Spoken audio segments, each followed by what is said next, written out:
Hasta las 8 de la noche, Esto que pasa con Pepe Eliayer. Por Nacional AM870 desde Buenos Aires para todo el país.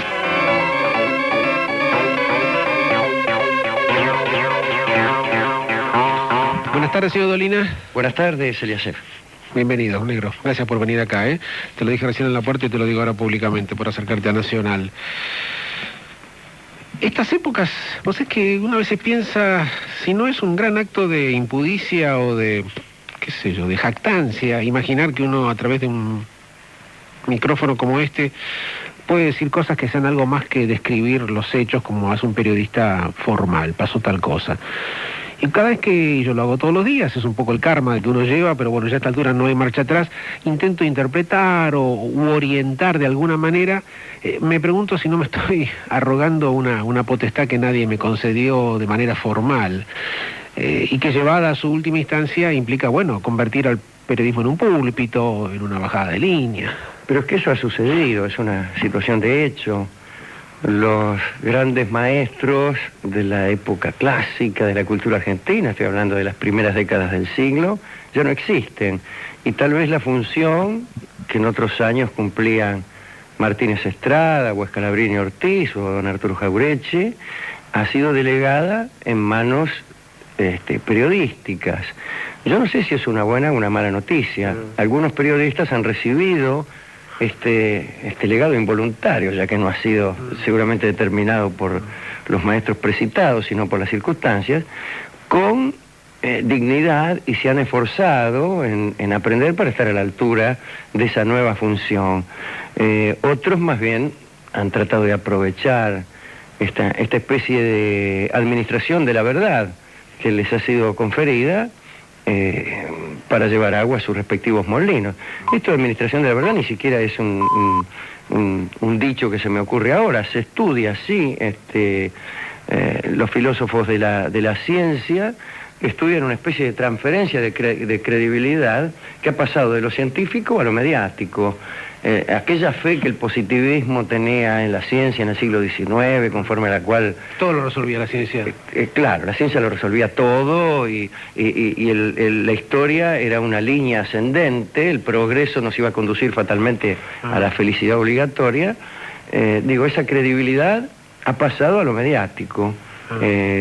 Hay cierta religiosidad en el seguimiento de la opinión de ciertos periodistas. Algunos... insisto en lo que dije antes, algunos han tratado de mejorarse a sí mismos para ser dignos del asunto, y otros no sé. En función o a partir de lo que es tu experiencia cotidiana en estos tiempos, ¿vos tenés la sensación, Alejandro, que gente como vos o como algunos tenemos la posibilidad de detectar la temperatura del alma de la gente? Me quiero explicar. Esta semana fue un día sin sol y eso convierte a la ciudad en mucho más melancólica. Andaba muy cerca de la zona tuya, en Avenida de Mayo y muy cerca del Tortoni, y me bajé de un taxi en Chacabuco de Avenida de Mayo y con tiempo, no estaba muy apurado, o sea que pude mirar las caras, cosa que trato de hacer todo lo que puedo. Y yo no sé si era una situación mía, yo no tengo ninguna razón para estar prácticamente triste hoy por hoy, o sea que no era una cuestión de mi vida privada. Cuando vi las caras, cuando empecé a ver caras de gente que cruzaba la calle, gente que caminaba cabizbaja, vi caras de mucha tristeza. Tengo la sensación de que al menos los porteños, ojo que esto es Radio Nacional, estamos hablando en Las Lomitas, Formosa y en Río Grande de Tierras del Fuego. Claro. No sé si pasa lo mismo en el interior, como se le suele decir, pero ¿vos ves esa temperatura del alma realmente fría de la gente golpeada? Yo la veo, pero también me pregunto en qué medida esta actitud... mezcla de resignación y tristeza, etcétera, etcétera, no es solamente medida por los medios, sino a veces también multiplicada. Estimulada. Es decir, la crisis evidentemente nos causa un agobio. Yo no sé en qué medida el medio se limita a tomar la temperatura, o a lo mejor se encarga, vaya a saber, porque eso no lo sé, de multiplicarlo y de aumentarlo. A veces... es posible, como dicen algunos, que las malas noticias produzcan buenos negocios. Eso es peligroso. Es peligroso. Cuando la catástrofe es anunciada con la alegría de un triunfo profesional, hay algo que está sucediendo mal. O sea, cuando la catástrofe crea regocijo. Exactamente, yo he notado eso. Debo decirlo, puedo decirlo en tu programa. Yo he notado cierto secreto regocijo en la exposición de una catástrofe por parte de periodistas que saben que también esa catástrofe les produce un rédito personal, que se mide en rating y se mide en dinero incluso. Entonces yo desconfío un poco de quien está deseando una catástrofe para mejor situarse en un panorama profesional. Vos has hecho una trayectoria entera, pero sobre todo aquella que te vincula con la radio, en donde desde los que te siguen religiosamente, porque sos un tipo de culto, hasta los que de vez en cuando te escuchamos, advertimos, bueno, yo desde una visión profesional, que bueno, que perteneces a ese desgraciadamente reducido círculo de personas para los cuales esto, nuestra lengua, nuestra verba, nuestro lenguaje, es una herramienta delicada a la que hay que cuidar con mucho amor. Yo tengo la sensación a mi edad, Alejandro, que estamos hablando cada vez peor, que se ha reducido mucho el vocabulario que se usa en los medios, es muy poco habitual escuchar sinónimos de palabras, como que hay un resultado directo del empobrecimiento. Contame cómo es tu vínculo con el lenguaje, cómo en la cotidianidad en tu programa en Radio Continental se produce este desafío con las palabras, y cómo te cae consecuentemente, bueno, todo lo que hay por hoy en los medios, que es abominable en cuanto a mucha guaranguería. Sí, a mí me alegra muchísimo que vos justamente hayas reparado al menos en un cierto cuidado que uno tiene por el uso del lenguaje.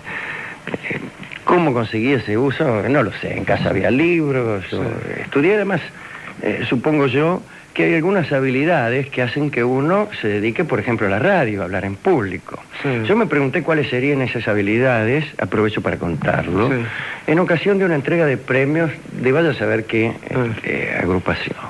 Alguien recibió un premio por una actividad radial.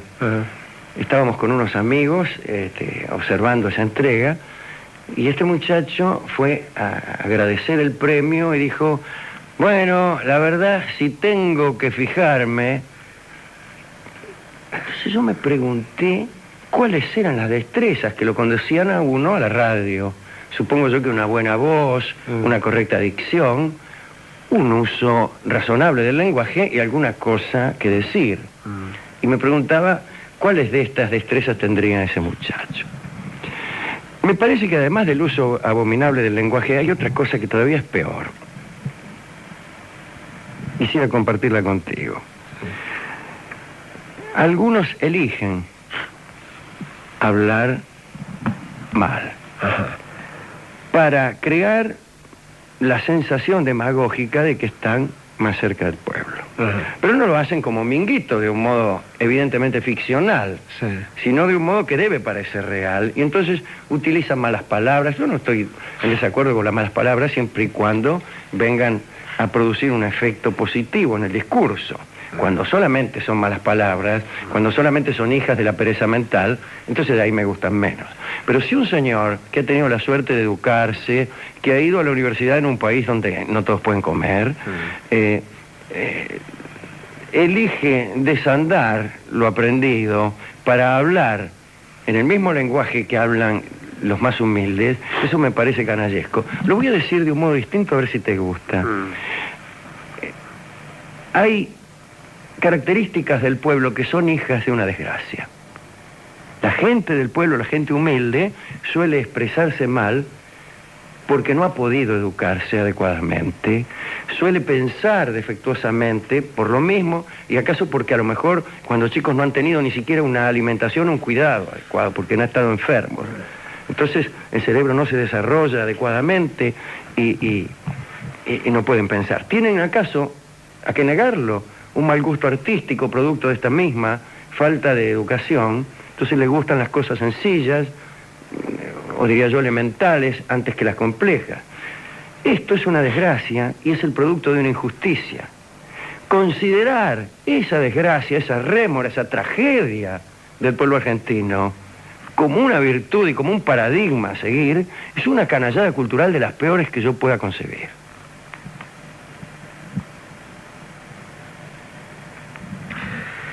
Es tan sustancial lo que acaba de decir Dolina, porque además es sal en la herida.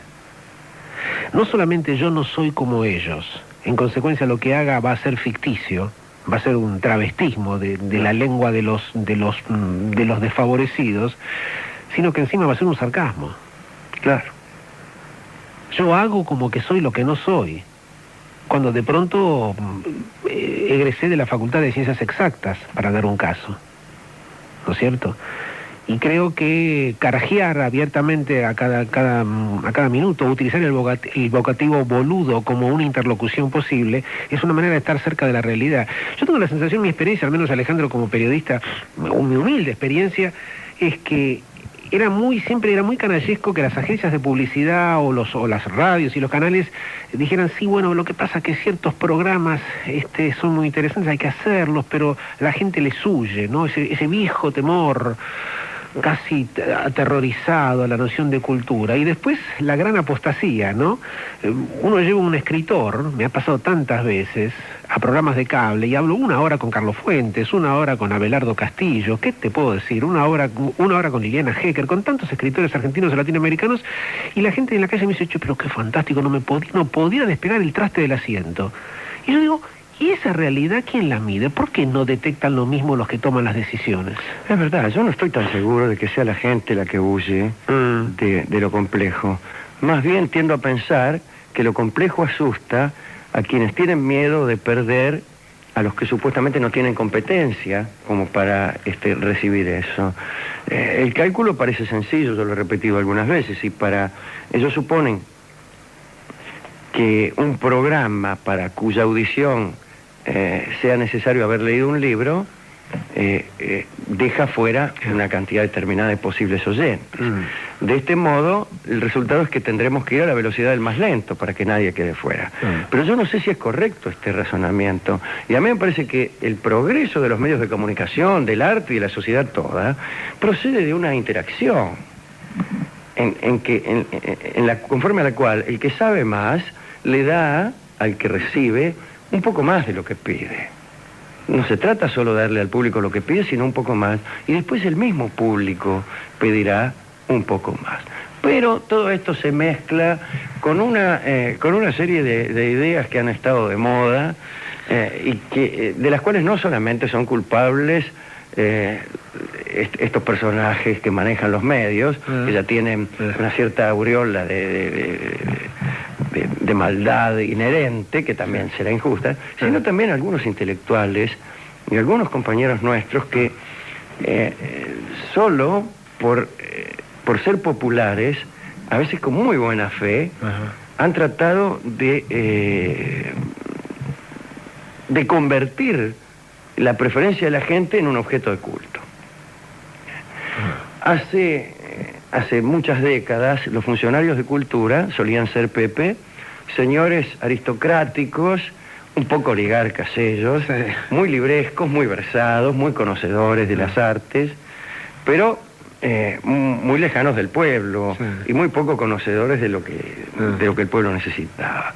Hoy en día me parece que se ha producido, con excepciones, con honrosísimas excepciones, el fenómeno inverso. Hay muchachos que conocen muy bien lo que el pueblo quiere, que están cerca del sentimiento popular, pero lejísimos de los libros.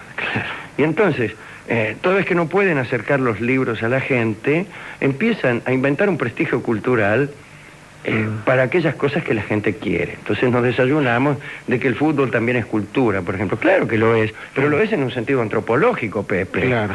En el sentido clásico, la cultura es otra cosa. Que nosotros valoremos y amemos el fútbol es un hecho. Que tratemos de elevar eso como para cubrir la necesidad de poesía y pensamiento que la gente tiene, me parece una falacia.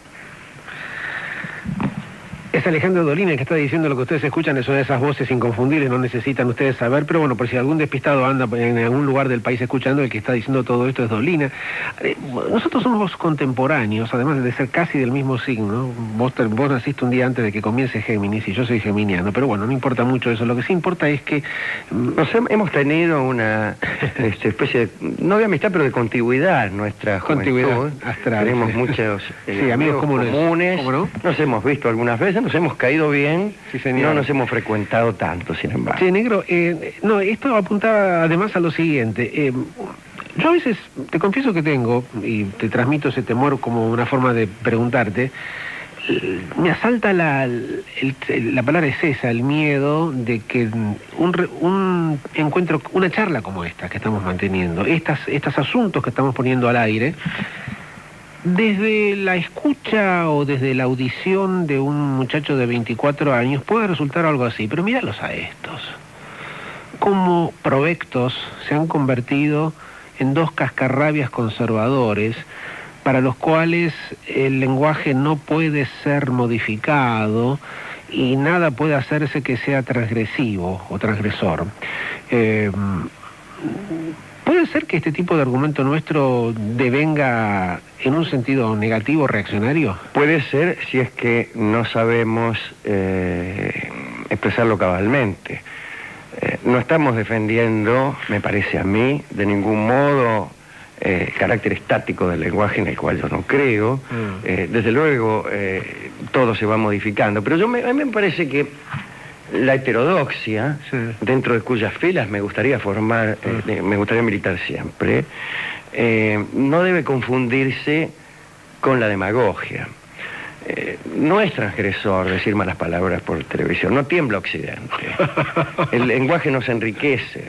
No tiembla Occidente, me gustó mucho eso. En cambio, algunos tipos sí han sido transgresores. Y generalmente puede reconocerse la legítima transgresión cuando es onerosa para el transgresor. Cuando paga un precio. Sí, cuando paga un precio. El transgresor generalmente paga un precio alto. El no reconocimiento de sus pares, de su tiempo. Fijémonos en tipos, qué sé yo, desde Darwin hasta otros niatos que han sostenido cosas que en su tiempo no podían sostenerse. Sujetos que han saltado el alambrado, sí, y han pasado a terrenos prohibidos. Está llena la historia de músicos y de pintores. Pero exactamente, bueno, en el arte ni hablar. Sí. En el arte ni hablar, cuando un sujeto inventaba un nuevo lenguaje musical, sí, inmediatamente recibía, pero no el aplauso general, sí, ni era contratado por Tinelli, sí, sino que recibía grandes denuestos. De modo que cuando un transgresor tiene un programa en un horario central de la televisión, yo desconfío de esa clase de transgresión. La transgresión debe ser onerosa, es terrible, es difícil, y estoy a favor de ella, como si se pudiera estar a favor de la transgresión, como si hubiera un partido transgresor. Desde Comodoro Rivadavia, se llama Norma, dice saludos y besos para ambos. A Dolina lo escuchamos por Radio Universidad a la noche y a las 13 horas en Comodoro. Mira vos. ¿No será, Pepe, que lo verdaderamente transgresor, al menos con respecto al lenguaje, resulta ser en estos tiempos abstenerse de las malas palabras, y conjugar bien los verbos? Podría ser también. Lo que pasa es que conjugar bien los verbos implica, como vos bien decías, una tarea para la que algunos no están preparados. En cambio, para usar el lenguaje profano no hace falta demasiado. No, y además pienso ya temáticamente, no desde el punto de vista de las formas lingüísticas, lo que aparece también como un gesto aparentemente revolucionario, ¿no? El sexo, el desnudo, las relaciones relativamente heterodoxas. A veces tengo la sensación de que hoy por hoy nada está vedado en la televisión, por caso, ¿no? Y tampoco en la radio. Y yo digo, pero eso es bueno. Nosotros que nos criamos, yo no sé si estoy seguro que te pasó en tu adolescencia. Hoy a un chico le dice uno, Alejandro, libro prohibido, y no sabe de qué estás hablando. No, claro. ¿Qué es un libro prohibido? Yo tengo los años y no soy un vejete para recordar en mi primera adolescencia. Bueno, los libros de izquierda seguro. Después los libros de Henry Miller también. Bueno, sí, ayer justamente le contaba yo a un oyente que me preguntó si había leído a Henry Miller, un episodio que me involucraba en la conscripción. Ajá. Me agarraron yo haciendo marina, con un libro de Henry Miller, no sé cuál de los trópicos ¿Quién? sería. Un jefe, Sí, un oficial, pero realmente tuve un episodio allí, un episodio. Que era un pornográfico, decía Henry Algo Miller. así, sí. Graciela y Fernando Durlingham, estamos muy contentos con la presencia de Dolina, que es nuestro líder. Lo escuchamos todas las noches, saludos para ambos. ¿Qué decís vos cuando te dicen líder, negro? Bueno, se ¿Cómo trata de una amable equivocación. Dale, no te hagas. No, pero no, Está bien. está bien. Yo creo que, nada, no tengo nada que decir al respecto. Está muy bien. Yo hablaba de los contenidos entre comillas, es muy difícil hacer, y yo creo que no corresponde hacer además una diferencia entre contenidos y formas, porque también por ese lado pasan cosas curiosas entre nosotros.